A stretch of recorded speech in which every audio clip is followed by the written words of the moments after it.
안녕하세요. 조청현입니다.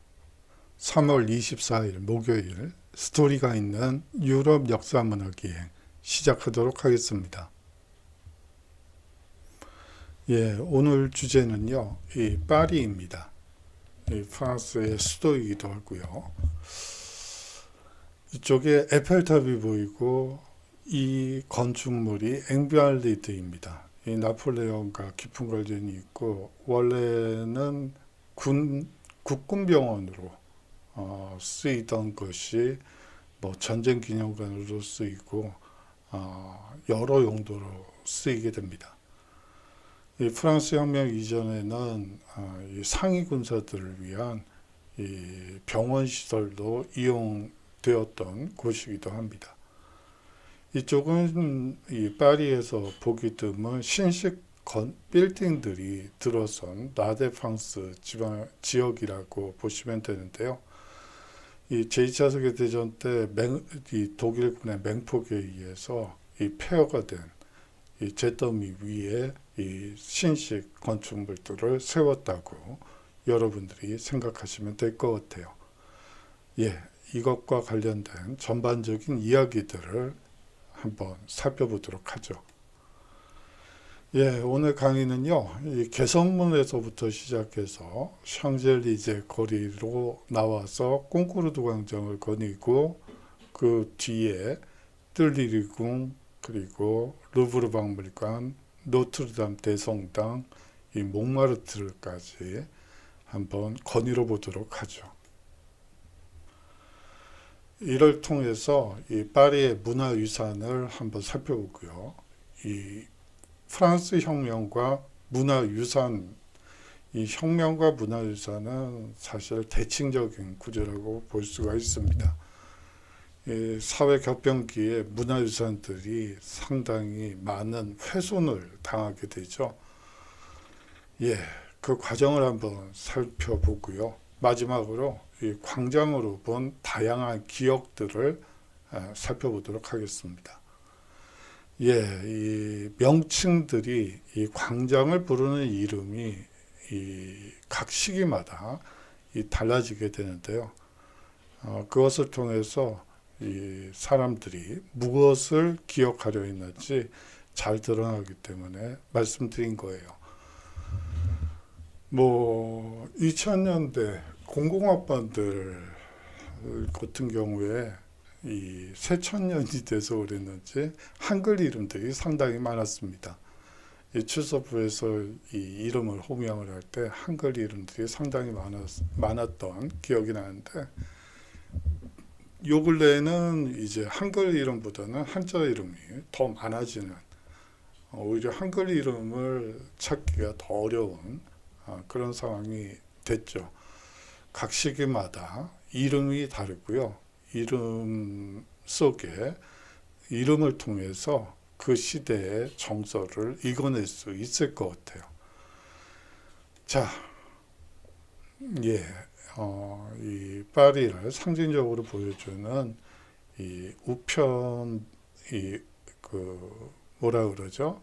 이 카드여서 한번 스캔해서 여러분들께 보여드리려고 가지고 와봤습니다. 시작하겠습니다. 파리. 제가 봤을 때는 중세와 근대의 이 조화가 잘 어우러지는 도시라고 보입니다. 이 에펠탑이 만들어졌을 때 이곳이 파리의 이 정경을 훼손한다고 비판하는 목소리도 많았죠. 하지만 지금은 또 파리의 대표적인 볼거리 중에 하나가 됐고요. 사실상 어떤 건축물들이 만들어질 때 주변 경관을 해친다, 안 해친다, 를 가지고 갑론을박하는 것을 많이 볼 수가 있을 것 같아요. 그 대표적인 건축물이 이 에펠탑이었다고 여러분들이 보시면 될 것 같습니다. 하지만 지금은 중세와 근대의 조화를 상징하는 건축물로 자리매김하고 있죠. 이 메트로입니다. 뭐 우리식으로 얘기를 하면 지하철역이라고 보시면 돼요. 이 글자가 쓰여 있는 곳은 지하철역이 이 지하철역이구나 라고 생각하시고 이제 이동을 하시는데 아마 도움이 되실 거예요. 여러분들이 이 메트로뿐만이 아니고 이 고기 이름들, 돼지고기 그리고 소고기, 닭고기를 불어로 어떻게 쓰는지 한번 여러분들이 찾아보시고 장을 보셔야 돼요. 그렇지 않으면 이상한 고기를 먹을 수도 있으니까요. 여러분들은 이제 해외여행 이제 코로나 풀리고 다니실 수 있을 것 같아요. 이번 겨울 여름방학부터 아마 가능하지 않을까 싶긴 한데 뭐 늦어도 겨울방학부터는 가능하겠죠. 뭐 유럽 같은 경우에는 겨울보다는 여름에 갔다 오는 것을 추천드리고 싶어요. 이 겨울에는 비가 많이 오기 때문에 여러분들이 이 우산도 챙겨야 되고 우비도 챙겨야 되고 챙겨야 될 것이 많습니다. 거기에 비해서 여름에는 그야말로 우리나라보다 상당히 건조해요. 여름 기후가. 그래서 그늘만 잘 찾아 들어가면 상당히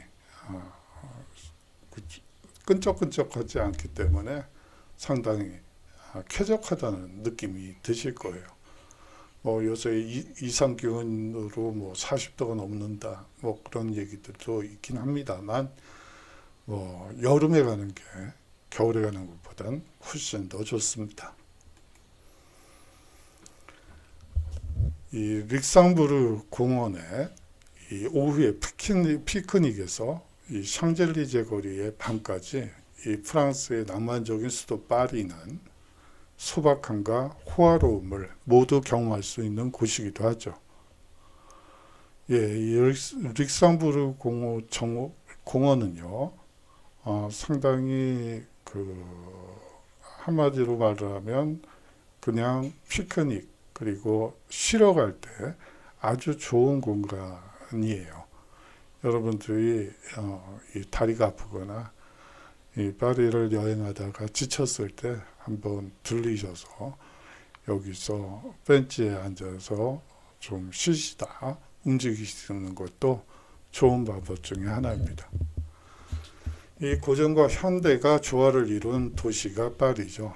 대표적인 랜드마크는 노트르담 대성당 그리고 개선문 에펠탑입니다. 모두 20개 구로 이루어져 있고요. 생강을 기준으로 좌안과 우안으로 나뉘어져 있습니다. 대체로 이 좌안과 우안으로 나누어져 있는데요. 사실상 서울에 이 한강을 중심으로 해서 이 강남과 강북이라고 여러분들이 생각하시면 될 것 같아요. 대체로 이 좌안 쪽에 부유층들이 살고요. 이 우안 쪽으로 사실상 이 외국인들과 또 좀 서민층들이 산다고 보시면 되겠죠.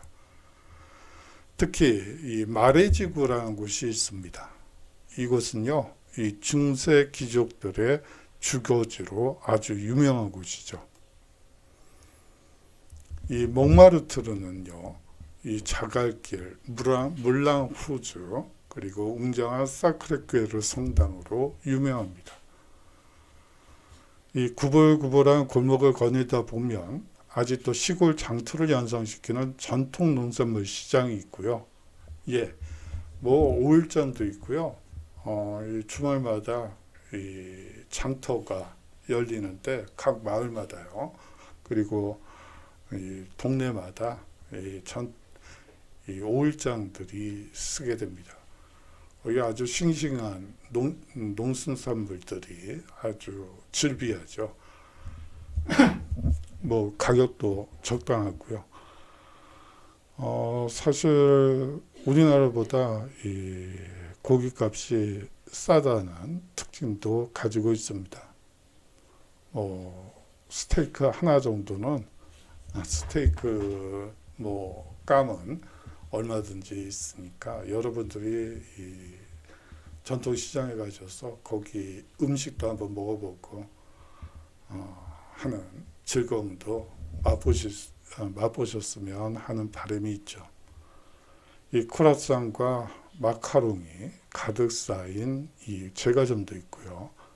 인근 포도밭에서 수확한 포도로 와인을 만들어 파는 가게 등을 비롯해서 여전히 은식기를 사용하는 오래된 레스토랑, 그리고 노천 카페 등 이 각종 레스토랑을 만나게 될 것입니다. 예, 이 서점인데요. 여러분들이 이제 파리를 가게 되면 이 서점들을 많이 볼 수 있게 됩니다. 제가 자주 들리던 이 서점을 한번 찍어서 가지고 있던 거를 한번 보여드리는 거고요. 특히 옛날 책들을 이런 곳에서 발견하는 재미도 쏠쏠했던 것 같아요. 요새는 새 책들만 사서 보는 경향이 있는데 이런 데서 옛날 책들, 오래된 책들을 만나는 즐거움들도 있었죠.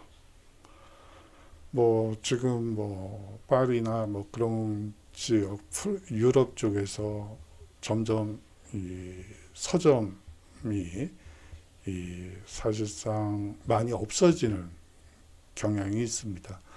요새 사실 스마트폰 보지 이 책을 보는 사람은 거의 없죠. 지하철을 타다 보면 예전에는 한 90년대, 80년대만 해도 이 지하철 안에서 이 책을 보는 사람들도 많았었는데 요새는 스마트폰이 일반화되면서 책보다는 이 스마트폰 보는 재미에 이 사람들이 함몰된 것 같아요. 예. 예전에는 지하철에 이 광고판이 아주 요란했었어요. 한 80년대, 90년대 이런 시절에는요. 그런데 요새는 광고판이 썰렁하더라고요. 다들 스마트폰 보는데 거기다 광고 올려봤자 사람들이 보지도 않으니까 요새는 또 그렇게 안 하죠. 예, 다 시대의 풍상을 겪는 것 같습니다. 죄송합니다. 요새 날씨가 별로 좋지 않으니까 목이 좀 가라앉는 경향이 있네요. 사실 대면 수업을 하는 학교들이 있어서 열심히 다니고는 있습니다. 학생들이 코로나에 많이 걸리고 이제 수업을 끝내고 집으로 돌아오면 이제 수업 받았던 학생 중에 확진자가 몇 명이니까 자가진단 키트로 검사를 받아라. 그래서 열심히 검사를 받고는 있긴 하지만 다행히 코로나는 아니어서 다행이긴 합니다. 그래요. 요새 많이 증가하는 것 같습니다. 여러분들 건강 스스로 챙기셔야지 되죠. 그래요. 이 발코니에서 찍은 사진이었는데 남의 집을 찍었느냐라고 생각하실 수 있을 것 같은데 제가 보여드리고 싶은 거는 이 다락방이에요. 이쪽이 위층, 우리식으로 하자면 옥탑방이라고 볼 수도 있는데 이런 다락방들이 싸죠. 이쪽 아래층 집 이 방보다는 이런 다락방들이 상당히 많이 있죠. 이 옥새 미술관과 뽕피드 센터의 이 국립현대미술관 등 이 박물관과 미술관도 아주 많고요. 유명합니다. 파리는 패션의 도시이기도 하죠. 포브르, 생뚜노레의 랑방, 에르메스, 디올 등 명품 브랜드들이 있고요. 샹젤리제의 가로수길을 거니며 라뒤레의 이 마카롱을 맛보거나 메종 겔랑의 향수 매장을 둘러봐도 좋을 듯합니다. 이 카페드 플로레의 모습인데요. 이 공간은 사실은 재밌는 얘기들이 많이 있는 곳이에요. 유명 문학인, 예술인들이 활동했던 공간이기도 하고요. 또 나치 점령 시기에는 이곳에서 레지스탕스들이 모여서 작전 구성을 하던 공간이기도 합니다. 이곳에는 또 독일 나치 장병들이 와서 또 이 파리를 점령한 기념으로 여기서 축하주를 마시는 공간이기도 하고 여러 이 기억들이 혼재하는 이 공간이기도 하죠.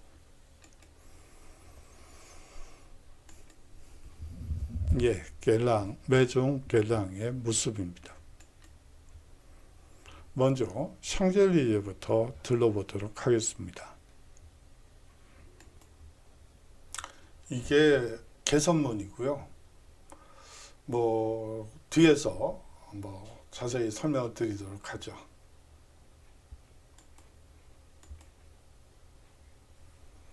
이 개선문을 앞쪽에서 클로즈업해서 한번 보여드리는 거고요.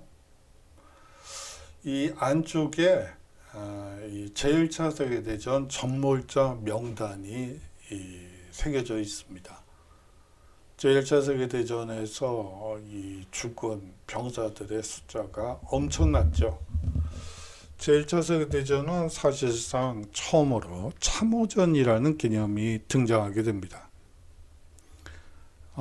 이제 돌격 앞으로 진지를 쌓지 않은 상태에서 돌격 앞으로 하는 전쟁이 아니라 진지에 들어가서 참호에 들어가서 몸을 엄폐한 상태에서 적과 조우하게 되죠. 사실 제1차 세계대전만큼 인명 피해가 컸던 전쟁도 없었어요. 사실상 이 1차 세계대전 당시에 이 젊은이들의 유럽 젊은이들의 특히 남자들의 경우에는 거의 2분의 1이 전사를 하게 됩니다. 나머지 50%가 살아남았다고 하지만요. 그 중에 대부분이 한 50% 이상이 이제 상위 용사들이죠. 부상을 당한 상위 용사들이고, 이 참호 속에서 밤낮 없는 폭격에 사실상 전쟁 공포에 시달리는 이 사람들이 대부분이었어요. 그렇기 때문에 제1차 세계대전 당시에 20대였던 세대를 사라진 세대라고 부르기도 합니다. 왜냐하면 그 중에 정상적인 경제활동을 할 수 있었던 인구는 극히 소수에 불과했기 때문이죠. 이 전쟁이 얼마나 가혹한 것인지를 잘 보여주는 전쟁이 제1차 세계대전이라고 볼 수가 있습니다. 나폴레옹이 1806년 의뢰에 지은 것이 이 개선문인데요. 이 높이 50m의 아치형 건물입니다. 이 완공될 때까지는 30년이 걸렸기 때문에 이 나폴레옹은 생전에 완성된 모습을 보지 못한 채 눈을 감아야지 됐죠. 에뚜알 이 개선문은 프랑스 파리 샹젤리제 거리의 서쪽 끝 샤를 드골 광장 한복판에 위치한 거대한 개선문입니다. 프랑스 혁명과 나폴레옹 전쟁에서 죽은 전사자들을 기리기 위해서 세워졌고요. 이 개선문 아래에는 당시 전쟁에서 프랑스가 거둔 모든 승전부들과 지휘관들의 이름이 양각되어 있습니다. 개선문 아래에는 제1차 세계대전 중 죽은 이들을 기리는 무명 용사들의 무덤이 위치해 있기도 하죠. 1806년에 건축가 장 샬 그랭에 의해서 이 장대하고 우아한 신고전주의 양식으로 처음 설계되었고요. 로마의 티투스 개선문을 본따 지었으며 높이는 약 50m, 너비는 약 45m, 깊이는 22m에 이릅니다. 1919년에 제1차 세계대전이 종전되고 약 3주 후 개선 퍼레이드를 벌일 때 비행사 찰스 고드프로이가 자신의 비행기를 몰아 개선문의 아치를 통과하여 장안의 화제가 되기도 했었죠. 이제 개선문을 빠져나와서 샹젤리제로 한번 거닐러 보도록 하죠. 많은 카페들이 있습니다. 샹젤리제 거리는요, 이 파리 최대의 번화가라고 볼 수가 있는데요. 센강의 우환을 따라 펼쳐진 꽁꾸르드 광장에서 이 북서쪽으로 개선문까지 길게 뻗어 있는 거리라고 보시면 됩니다. 길이 1880m에 폭 70m의 직선 대로라고 보시면 되고요. 거리 양쪽으로 플라타노스 등의 가로수가 스며져 있기도 합니다. 이곳에는요, 여러분들이 이름만 들어도 잘 아시는 샤넬, 에르메스, 루이 비통 등의 이 고급 명품관과 의상실, 대사관 등이 샹젤리제에 연결된 몽테뉴 거리까지 질비해서 굉장히 화려해 보이는 이 명소 중에 하나입니다. 17세기에 왕비 마리드 메디치가 띨르리 정원에서 센강을 따라 걷는 산책로를 조성한 것이 샹젤리제 거리의 시작이었다고 볼 수가 있죠. 이 이름에서 느끼시는 것처럼 마리드 메디치는 이탈리아 이 메디치 가문의 후손이라고 보시면 되고요. 이 메디치 가문은 사실상 이 조상이 고리대금업으로 이제 시작해서 은행업으로 발달하고 컸고요.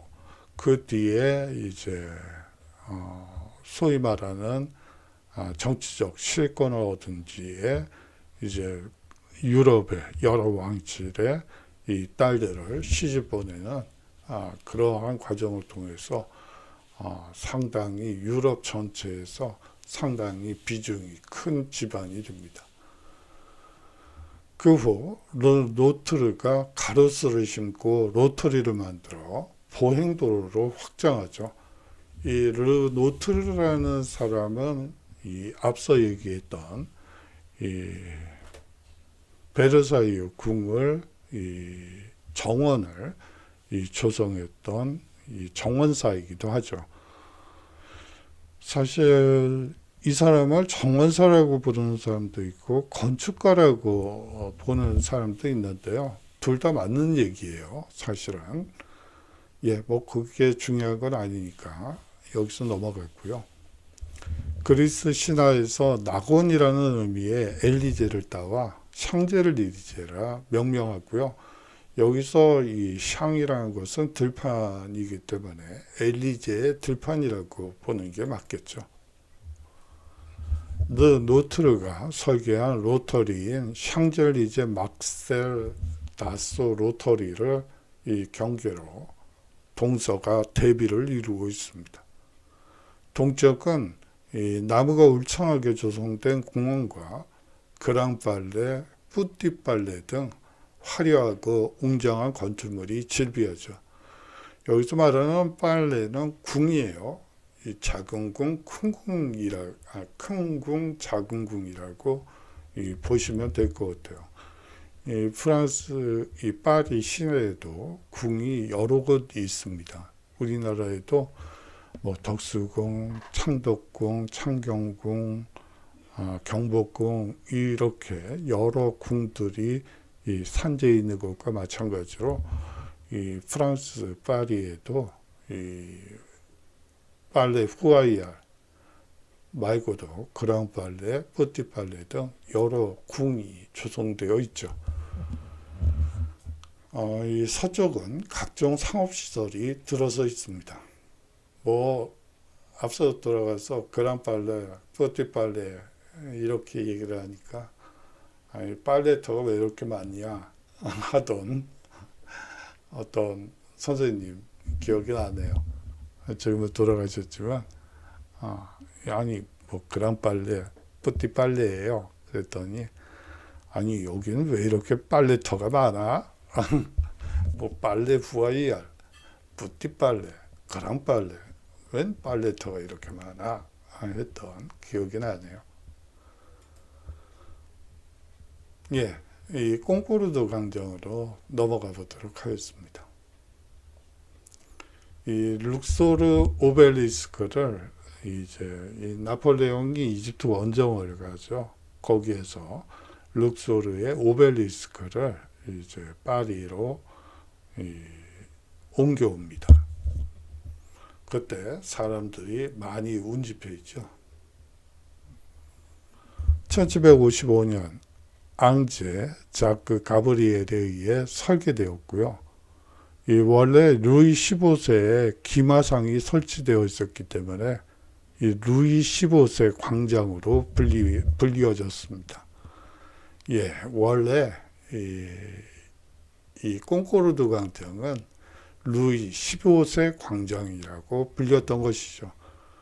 그런데요, 이 프랑스 혁명의 발발로 이 기마상은 철거되고요. 이름도 혁명광장으로 고쳐지게 되고 1793년 1월 21일 루이 16세가 10월 16일에는 왕비인 마리 앙뚜아네트가 이 단두대의 이슬로 사라진 곳입니다.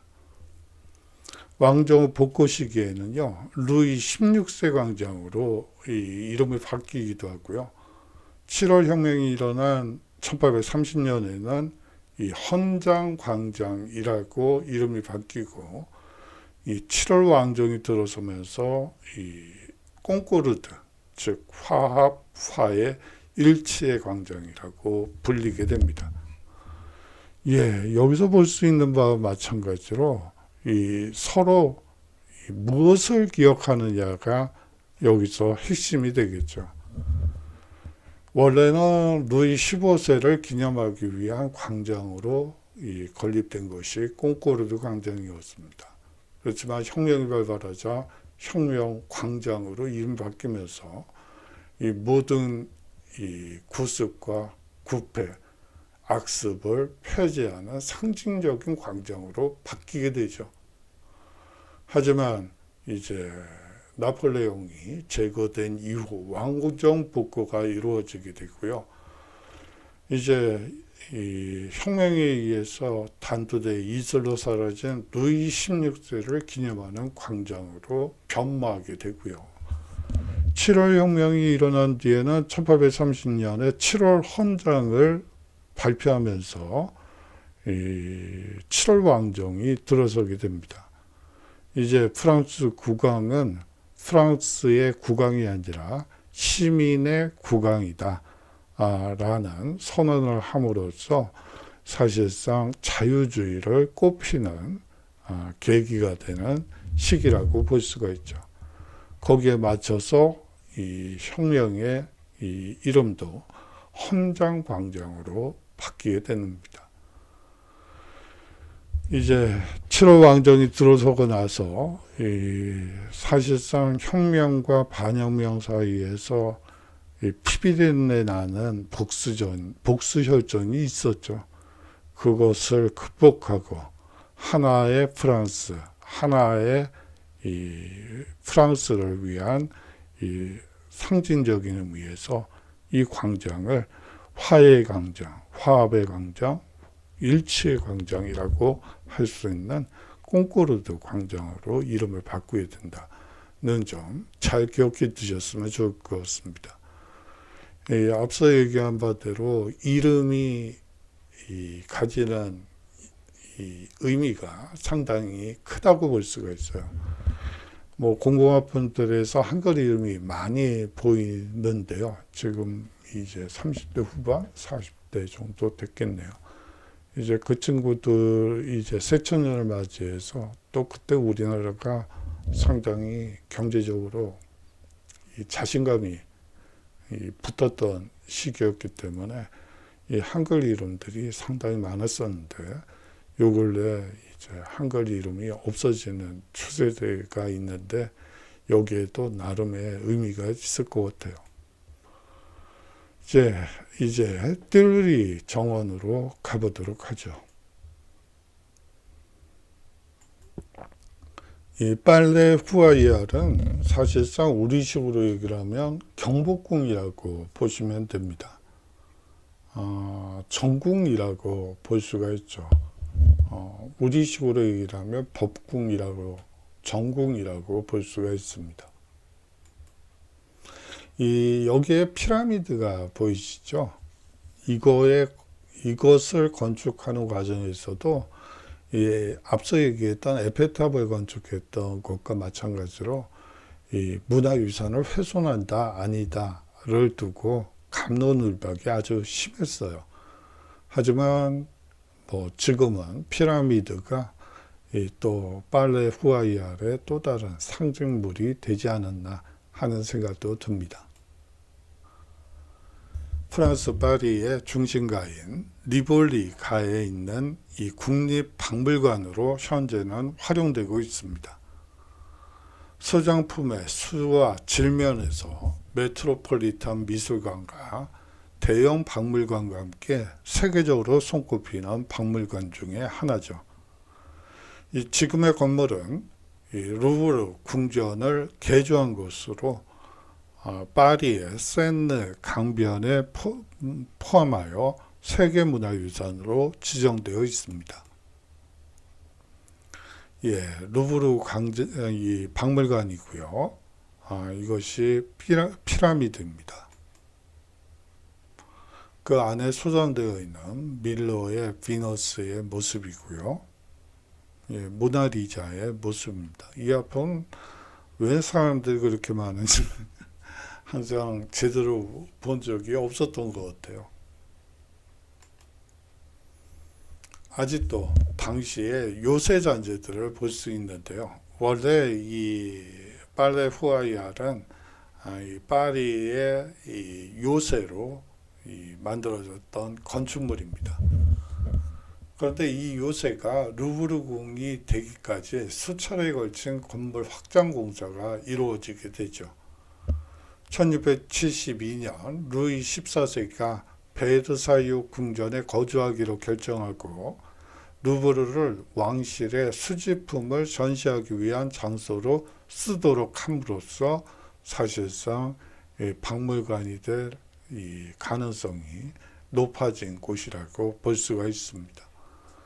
1692년 루브르 건물에 왕립 아카데미가 들어섰고요. 아카데미는 루브르에 100년 동안 유지되게 됩니다. 있게 되죠. 이 왕립 아카데미라는 것은 뭐 미술가협회, 왕립미술가협회, 건축가협회, 무슨 화학협회, 왕립화학협회, 과학협회, 아카데미 뭐 이런 식으로 여러 아카데미들이 있죠. 그 아카데미들이 이 루브르에 안착되게 됩니다. 박물관 건물 내부의 구조적 문제로 박물관이 1796년부터 1801년까지 문을 닫기도 하죠. 나폴레옹이 통치하던 시기에 이 소장품의 규모가 크게 늘었고요. 이름도 미제 나폴레옹으로 바뀌었다가 워털루 전투에서 나폴레옹이 대패하자 나폴레옹 군대가 약탈한 많은 작품들이 고국으로 돌려 보내지게 됩니다. 북고왕정 시대에 소장품이 대폭 늘어났고요. 제2제국 시대에는 2만여 점의 이 새로운 수집품이 들어오기도 하죠. 현재는 8개의 전시관으로 나누어 있고요. 이집트 고대 유물관, 근동 유물관, 그리스와 에트루리아 관, 그리고 로마 유물관, 그리고 이슬람 미술관, 그리고 조각전시관, 장식품 전시관, 회화관, 그리고 판화와 소물관 등이 있습니다. 여러분들 뭐 다른 건 다 아시겠는데 이 에트루리아가 이게 뭘까 하는 생각이 드실 수도 있을 것 같습니다. 이 에트루리아는요, 이 로마와 상당히 밀접한 관련이 있는 국가예요. 이 에트루리아의 식민 도시가 이 로마였죠. 사실상 이 로마라는 나라는요, 처음부터 한대국은 아니었습니다. 바로 에트루리아의 식민지부터 시작한 국가라고 볼 수가 있죠. 이 식민지 해방 운동이 일어나고요. 사실상 귀족들에 의해서 에트루리아를 이 압박에서 벗어나게 되죠. 사실상 귀족들이 이 독립운동을 했고 독립운동을 완결시켰다고 볼 수가 있습니다. 그 귀족들이 결국은 로마 원로원의 전신이 되는 것이죠. 여러분들이 역사 속에서 왜 로마 원로원들이 왜 저렇게 막강한 거야? 왜 저러지? 뭐 이해가 안 가는 그런 모습들을 볼 수가 있는데요. 사실상 로마가 에트루리아로부터 독립하는데 가장 큰 영향력을 미쳤던 세력들이기 때문에 그것이 가능한 것이죠. 하지만 이 로마인들은 에트루리아로부터 여러 선진 문화들을 받아들이면서 성장한 국가죠. 이 로마는 그 외에도 여러 가지 많은 이야기들을 담고 있습니다. 로마는 처음부터 강국은 아니었죠. 기원전 250년경에는 갈리아의 진입으로 로마가 거의 점령당하다시피 한 기억도 있습니다. 사실상 로마는 처음부터 강국이 아니었고 이 작은 나라에서 시작해서 많은 핍박과 이 많은 위기를 극복하면서 나름의 시스템을 구축하게 되고 그것을 바탕으로 해서 대국으로 자라날 수 있었던 것이죠. 여러분들이 아마 나 지금 위기인데 난 왜 일이 이렇게 잘 안 되지? 일이 자꾸 꼬이네? 이런 생각을 가지시는 분도 있을 것 같습니다. 그럴 때는요, 이 로마를 한번 생각해 보세요. 위기는 곧 기회입니다. 여러분들 준비 열심히 하시면 위기는 곧 기회가 돼서 여러분들을 이렇게 큰 이 기회를 잡을 수 있는 계기가 될 거예요. 거기서 중요한 거는 준비를 하고 있어야 된다는 거죠. 아무것도 안 하고 넋놓고 있다가 기회가 왔는데도 잡지 못한다면 그것처럼 불행한 일은 없을 것 같습니다. 위기는 곧 기회다. 여러분들께 강조드리고 싶어요. 노트르담 대성당으로 가보도록 하죠. 이 노트르담 대성당과 관련해서는 이 화재가 발생했었죠. 지금 복원 작업 중이고 복원이 끝났다고 알고 있습니다. 사실 이 노트르담 대성당 화재를 보면서 그게 몇 년 전이죠? 10년 전인가? 그 남대문 화재 사건이 연상이 되더라고요. 이게 하여튼 조상들이 물려준 이 값진 유산들을 올곧이 지켜내지 못한 후손들이 돼서 죄송한 일이죠. 그래요. 또 또 강원도 쪽에 화재가 산불이 나서 큰 피해를 받은 걸로 알고 있는데 참 가슴 아픈 일인 것 같아요. 예, 이 프랑스 파리의 시테섬 동쪽에 있는 가톨릭 성당입니다. 이 노트르담 대성당은요, 이 파리 대교구의 주교자 성당이기도 하고요. 이 14세기에 완공된 프랑스 고딕 양식 건축물의 대표적이기도 합니다. 여러분들 많이 아시겠지만 나폴레옹 보나파르트의 대관식이 있었고요. 이 나폴레옹 보나파르트는 이 황제 대관식을 이 노트르담 대성당에서 거행합니다. 원래 프랑스의 국왕들은요, 대관식을 횡스라는 이 도시가 있어요. 이 횡스 도시의 이 횡스 대성당에서 대관식을 갖게 됩니다. 그런데 이 나폴레옹은 이제 국왕이 아니라 황제잖아요. 그러니까 횡스 같은 이 왕들이나 즉위식하는 곳에 가서 즉위를 하는 것보다는 이 파리에서 이 대관식을 하는 게 맞다 해서 이 노트르담 대성당을 선택하게 되는 것이죠. 또 한편으로는 빅토르 위고의 소설인 파리의 노트르담, 우리가 보통 노트르담의 꽃이라고 얘기되는 그 작품의 무대가 된 곳이기도 합니다.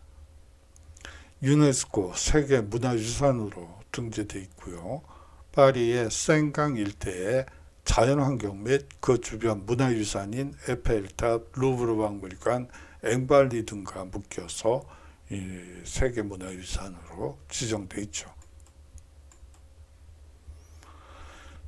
노트르담 대성당과 관련된 몇 가지 이야기들을 한번 보도록 하죠. 이 노트르담 대성당 이 바깥쪽에 난간에 있는 이 괴물상의 모습이에요. 백년 전쟁 중 1431년 영국의 왕 헨리 6세가 이곳에서 프랑스 왕으로 즉위식을 거행하게 됩니다. 당시 파리 시민들은요, 잔다르크를 적으로 여길 만큼 이 영국의 우호적이었음에도 그들의 반발을 사게 되죠. 1456년 이곳에서 잔다르크의 명예회복 재판이 교황청에 의해 정식으로 열리고요. 1431년 영국 측과 친영국파 프랑스 성직자들이 벌였던 종교재판으로 화형당한 그녀의 이단 판결과 마녀 혐의가 취소되게 됩니다. 잔다르크 성상이 이 노트르담 대성당에 세워져 있기도 합니다. 자, 여기서 이제 핵심은 이제 영국 왕 헨리 6세가 프랑스 왕으로 즉위식을 거행했다는 거죠. 사실 프랑스 왕과 영국 왕, 여기서 이것도 틀린 말이군요. 잉글랜드의 왕이죠. 영국은 잉글랜드, 스코틀랜드, 웨일즈, 아일랜드로 구분되어 있습니다. 여기서는 영국 왕이 아니라 잉글랜드 왕이 되고요. 잉글랜드 왕과 프랑스 국왕은 이종 사촌간이라고 볼 수가 있습니다. 사실상 이 프랑스 왕위 계승 서열로 보면 잉글랜드 국왕 헨리 6세가 더 이 왕위 계승권이 상위라고 볼 수가 있죠. 사실 그런 점 때문에 백년 전쟁이 일어났다고 보시는 게 맞을 것 같아요. 이제 백년 전쟁이 일어나면서 민족주의가 불거지면서 이제 그러한 이 왕실의 이 즉위 서열을 둘러싼 갈등이 이제 일단락되게 됩니다. 예, 두 번째 이야기로 한번 들어가 보죠. 이 프랑스 혁명이 발발하게 되고요.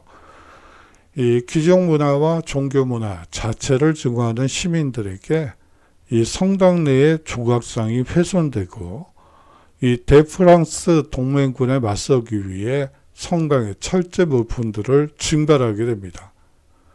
아울러서 이신론자들의 신전으로도 쓰이게 되죠. 예, 사실상 대포를 만들어야지 됐죠. 이 탄약을 만들어야지 됐습니다. 탄피를 만들어야지 됐고요. 그러기 위해서 이 철 제품이 상당히 중요하게 쓰일 수밖에 없는데, 이 성당에서 많은 철제 물품들을 수거에다가 샘물로 녹여서 군 장비로 이제 변모하게 되고요.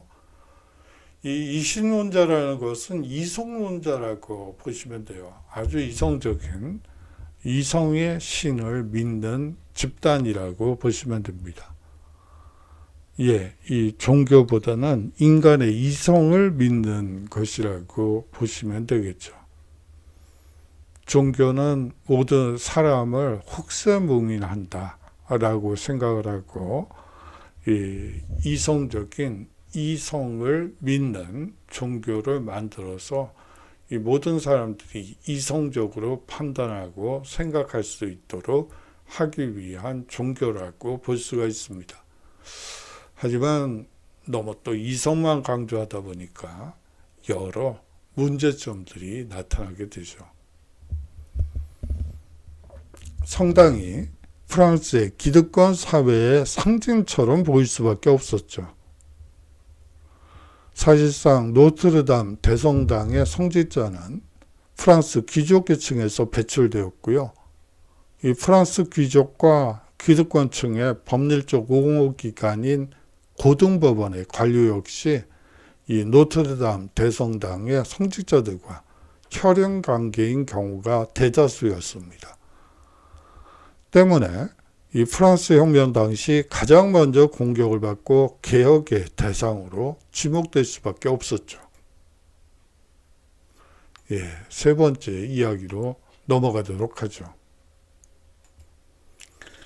이 나폴레옹 전쟁을 거치면서 이 노트르담 대성당의 내부가 이 외양간으로 쓰이기도 합니다. 이를 안타깝게 여긴 빅토르 위고가 이 성당의 훼손을 막으려고 쓴 소설이 바로 노트르담의 꼽취였죠. 출간 후 건축가인 장 바티스트 라슈와 이 외전 비올레르 티크에 의해 1845년부터 20년에 걸쳐 복원되게 됩니다. 스테인드 글라스와 성상들, 중화 첩탑 등이 이 시기에 대표적으로 복원되는 곳이기도 하죠.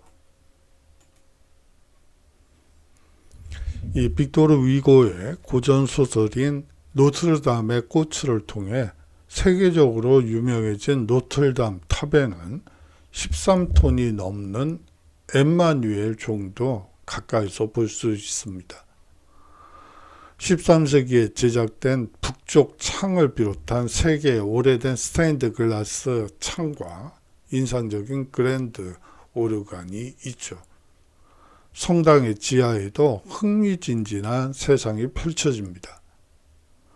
노트르담 지하 79m에는 으스스한 고대 지하실이 있는데요.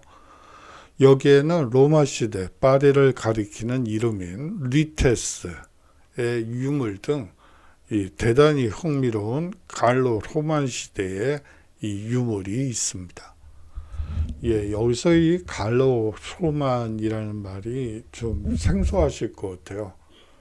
쉽게 얘기를 하면 이 갈리아와 로마가 하나인 그런 시대가 있었습니다. 시저가 이 갈리아 지방을 정복하게 되죠. 이 정복하는 과정에서 큰 전쟁도 겪지만요. 대부분 쉽게 이 갈리아 지방을 점령하실 수 있었습니다. 이 로마는요, 사실상 이 영역을 확대하는 데 있어서 이 나름의 전술이 있었다고 볼 수가 있죠. 이 로마 이전의 이 전쟁에서는 사실상 너 죽을래? 아니면 살아서 노예가 될래? 이 두 가지 선택지밖에 없었습니다. 그렇기 때문에 이 목숨을 걸고 싸울 수밖에 없었죠. 하지만 이 로마는요, 거기에 또 하나의 선택지를 마련해 둡니다. 죽을래? 아니면 살아서 노예가 될래? 아니면 로마 시민이 될래? 여러분들 머리가 복잡해지시죠? 그러면 성문만 열면 로마 시민이 되는 거야? 그러면 머리가 복잡해질 거예요. 그냥 싸우지 않고 그냥 로마 시민이 되는 것도 뭐 괜찮지 않을까 하는 생각도 들지도 모르겠습니다. 그래요. 그런 식으로 해서 이 갈로 로만 시대에는 이제 갈리아 중에 일부는 싸우고요. 또 일부는 로마와 협력 관계를 해서 그야말로 시민권도 받고 원로원, 의원도 하는 그런 갈리아족도 있었죠. 바로 그 시절의 얘기라고 보시면 될 것 같습니다. 예, 이제 몽마르트르로 한번 떠나보도록 하죠. 예, 사케르 성당의 이 벽화의 모습입니다. 이 사크레que르 성당으로 유명한 이곳은 세계에서 가장 위대한 예술가들이 살았던 시절의 모습을 그대로 간직하고 있죠. 원래 파리 외곽에 위치한 몽마르트르 마을은 이 19세기 중반 툴루즈 로트렉, 모네, 피카소, 반고흐 등 많은 예술가들이 창조적 활동을 위한 안식처로 활용됐던 곳이에요. 이 유명한 예술가들이 자주 찾던 수많은 곳들이 지금도 그대로 보존되어 있고요. 이 몽마르트르 박물관은 르아누르가 살면서 작업을 했던 곳으로 지금은 원고, 편지, 포스터, 사진, 고고학 유물 등이 전시되어 있습니다. 여러분들 유명하다는 이 19세기 중반 이후의 화가들, 툴루즈 로트렉, 모네, 피카소, 반고, 이런 사람들이 이곳에서 살았다. 그러면 왜 살았을까요? 예, 맞습니다. 이 지역이 사실상 이 파리보다 소위 말하는 방세가 약했죠. 그렇기 때문에 임대료가 낮았기 때문에 이곳에 이 가난한 예술가들이 모여들고요. 이곳에서 이제 열심히 그림을 그려서 이제 자신의 이름을 알리고 이제 파리로 진출하게 된다고 보시면 됩니다. 사실상 집값이 쌌기 때문에 이곳에 모여들 수밖에 없었던 것이죠.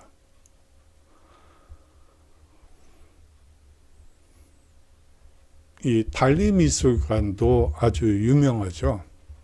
이 성당에서 초현실주의를 상징적으로 잘 보여주는 곳이 이 화가가 이 달리라고 볼 수 있는데요.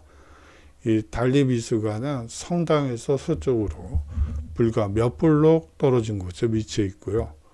이 살바도르 달리의 300여 점에 달하는 작품이 전시되어 있죠. 매년 10월에는 포도 수확 축제가 열리기도 합니다. 이 몽마르트르의 이 작은 포도밭에서 수확을 축하하는 행사가 있고요. 며칠 동안 춤과 음악의 퍼레이드가 이어지고 지역 농산물을 판매하기 위한 시장이 펼쳐지며 밤에는 불꽃놀이도 벌어지게 됩니다. 예, 또 약간 옆으로 나가면 이 프랑스 하면 수탉의 나라라고도 하죠.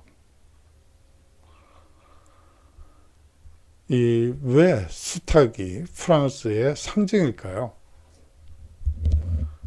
프랑스 축구 국가대표팀 유니폼과 프랑스 스포츠 브랜드인 르콕 스포티프에는 갈리아 수탉을 볼 수 있습니다.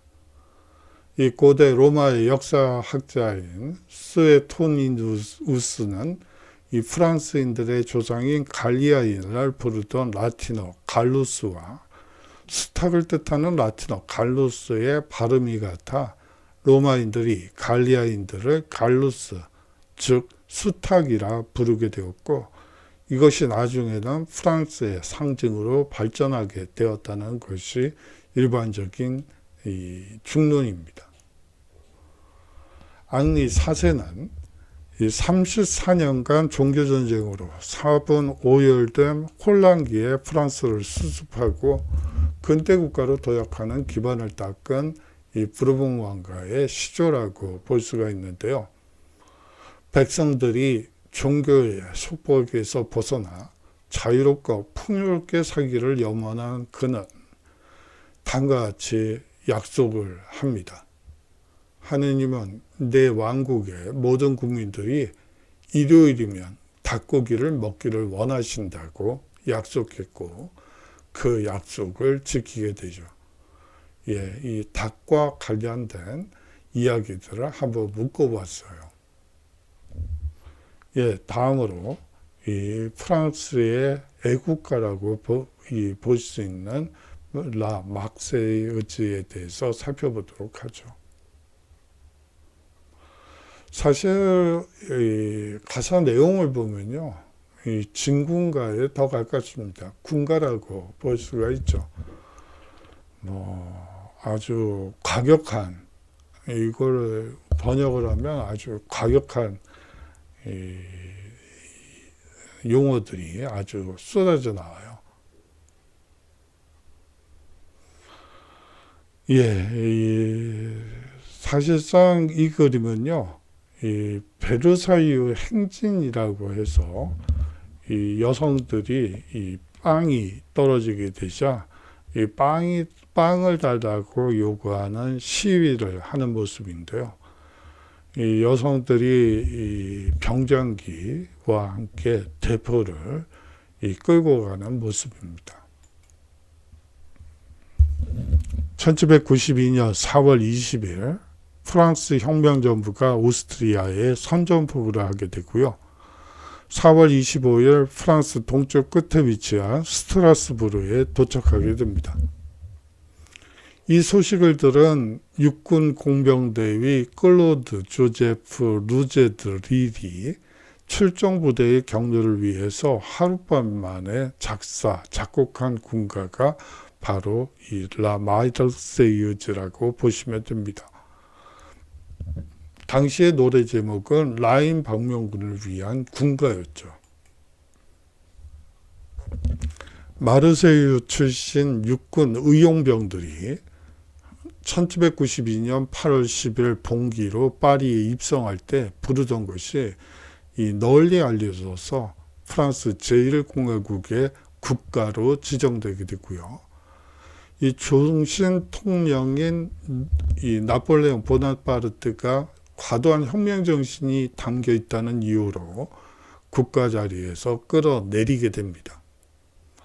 프랑스 제3공화국 대적한 이 사회주의 이 정부인 파리 꼬민이 이 곡을 개사한 꼬민의 라 마르세유즈를 이 국가로 사용하는 바람에 한동안 버려졌다가 8년이 지난 1879년에 이르러서야 우여곡절 끝에 국가의 자리로 귀환하게 되죠. 그래서 현재까지도 사용되고 있습니다.